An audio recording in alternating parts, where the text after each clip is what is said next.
नमस्कार। हम आपके लिए आज कहानी लेके आए हैं जादुई दीपक की कहानी। एक छोटे से गांव में राहुल नाम का एक गरीब लड़का रहता था। वह बहुत ही मेहनती और ईमानदार था।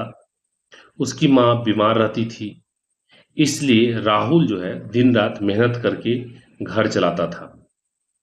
एक दिन राहुल जंगल में लकड़ियां काटने गया। वहां उसे एक पुराना चमकता हुआ दीपक मिला। उसने जैसे ही दीपक को साफ किया, अचानक उसमें से एक जिन बाहर निकला। जिन बोला, मैं इस दीपक का जिन हूं, तुम जो चाहो मुझसे मांग सकते हो। राहुल थोड़ा डर गया, लेकिन फिर बोला, मुझे अपने लिए कुछ नहीं चाहिए, बस मेरी माँ ठीक हो जाए और हमारे गांव में कोई भूखा ना रहे। राहुल की बात सुनकर जिन बहुत खुश हुआ।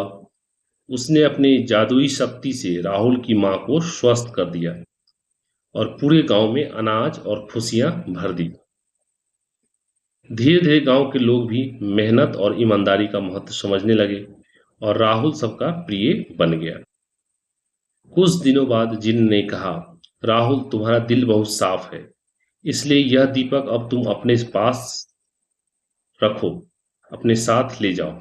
राहुल ने दीपक का उपयोग कभी लालच के लिए नहीं किया। वह हमेशा दूसरों की मदद करता रहा और खुशी खुशी जीवन बिताता रहा।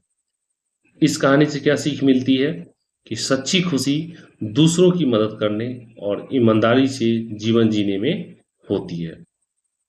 तो जब आप दूसरे की मदद करते हैं और ईमानदारी से काम करते हैं, तो उससे आपको भी खुशी मिलती है और दूसरे की भी भलाई होती है और दूसरे लोग भी खुश रहते हैं। तो इस कहानी से यही सीख मिलती है कि सच्ची खुशी दूसरों की मदद करने में से दूसरों की मदद कीजिए और ईमानदारी पूर्वक जिंदगी जीना चाहिए। आपको ये कहानी कैसी लगी नीचे कमेंट्स में जरूर बताएं। चैनल को सब्सक्राइब करें।